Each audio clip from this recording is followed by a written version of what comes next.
లగచర్ల మోయినాబాద్ లో ఉద్రిక్త వాతావరణం కనిపిస్తోంది. లగచర్లకు వెళ్తున్న బీజేపీ నేతలను పోలీసులు అడ్డుకున్నారు. దీంతో అక్కడ ఉద్రిక్త వాతావరణం కనిపిస్తోంది.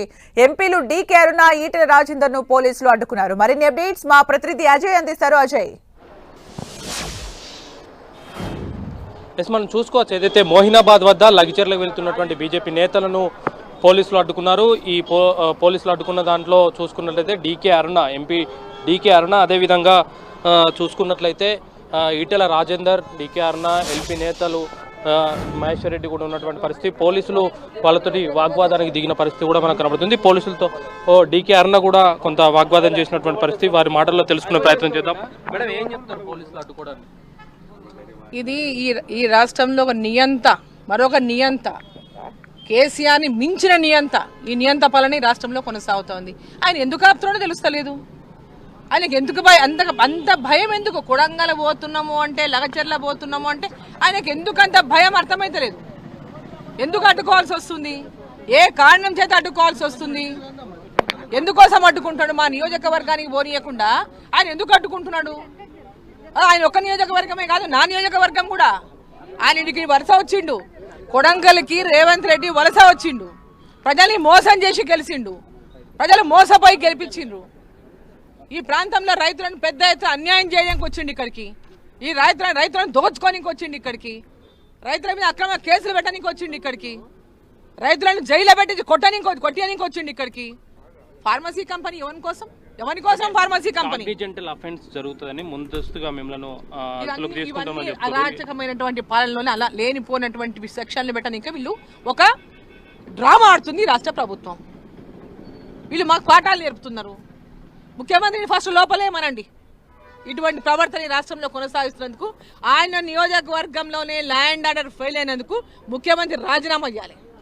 ముఖ్యమంత్రి రాజీనామా చేయాలి. దమ్ముంటే రాజీనామా చేయి, మళ్ళీ పోటీ చేయి. నువ్వు కొడంగల్కి వెళ్ళి చూద్దాం. దమ్ముంటే రాజీనామా చేసి కొడంగల్కి వెళ్ళి పోటీ చేయి. ఏం చెప్తారు మిమ్మల్ని అడ్డుకోవడానికి పోలీసులు ఏం చెప్తారు? మేము బాధ్యత కలిగిన పార్లమెంట్ సభ్యులం. ప్రజలకు కాలుకు ములుగుతే పన్నుతో పీకేటువంటి అవకాశం ఉన్నోళ్ళం మేము ప్రజలకి వాగ్దానం చేసిన వాళ్ళం. మేము ఎక్కడ ఆపదున్నా, ఎక్కడ అవసరం ఉన్నా మీకు తోడుగా ఉంటాం, అండగా ఉంటామని చెప్పాము.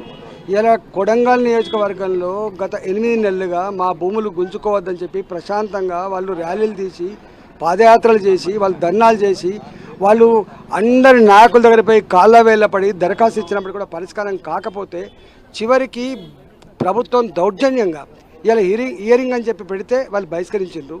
దాన్ని అడ్డం పెట్టుకొని వీళ్ళను శాంతియుతమైన మార్గంలో ట్యాకిల్ చేయలేమని చెప్పి కుట్రపూరితంగా ఒక స్కెచ్ చేసుకొని దీన్ని హింసకు తీసుకుపోయి వాళ్ళ కార్యకర్తలు, వాళ్ళ నాయకులు ఒక ప్లాన్ ప్రకారం హింసకు తీసుకుపోయి ఇవాళ ప్రజలకి, మరీ ముఖ్యంగా రైతాంగానికి సంఖ్యలు వేసి 3rd డిగ్రీ ఉపయోగించి జైలు పాలు చేసిన ఇవాళ రేవంత్ రెడ్డి.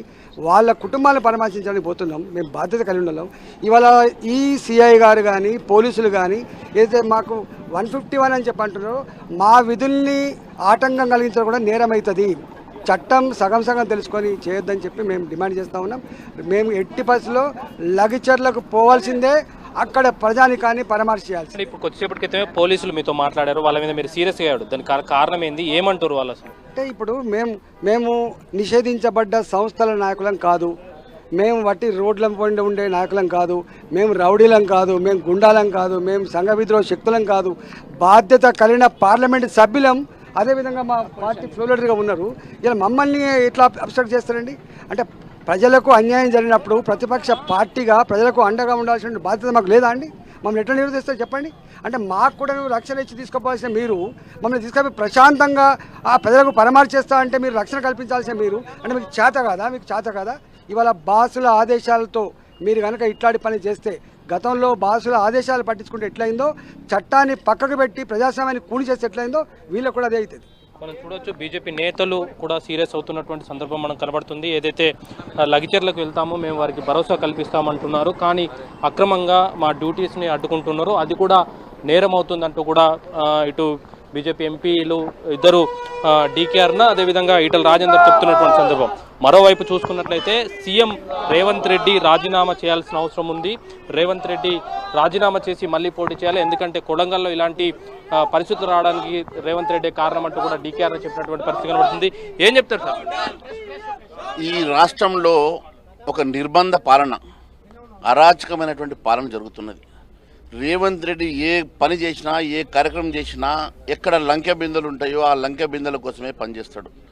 ఈరోజు కొడంగల్లో లంకె బిందెలు కనబడ్డట్టున్నాయి. ఫార్మాసిటీ మచ్చర్లలో ఉన్నటువంటి ఫార్మాసిటీకి స్పేస్ ఉన్న తర్వాత కూడా ఈరోజు ఆయన మళ్ళీ ఎందుకోసమని ఈరోజు కొడంగల్లో మళ్ళీ ఈ ల్యాండ్ అక్విజిషన్కి ప్రయత్నం చేస్తూ ఉన్నాడు అర్థం కావడం లేదు. ఈరోజు గిరిజన బిడ్డల మీద అరాచకంగా దాడి చేయించి పోలీసుల కస్టడీలో వాళ్ళ మీద 3rd డిగ్రీ పెట్టి గిరిజన బిడ్డలను ఈ రకంగా హింసించినటువంటి రేవంత్ రెడ్డి మీద ముందు అట్రాసిటీ కేసు ఫైల్ చేయాలని నేను డిమాండ్ చేస్తూ ఉన్నాను. రేవంత్ రెడ్డికి పాలన చేత కాలేదు, ఇచ్చిన హామీలు నెరవేర్చలేక ఈ రకమైనటువంటి కార్యక్రమాలు చేపడుతున్నాడు. రేవంత్ రెడ్డిని ముందు అరెస్ట్ చేయాలని చెప్పి మేము డిమాండ్ చేస్తూ ఉన్నాం. ఈ ప్రభుత్వాన్ని బర్తరఫ్ చేయాలని డిమాండ్ చేస్తూ ఉన్నాం.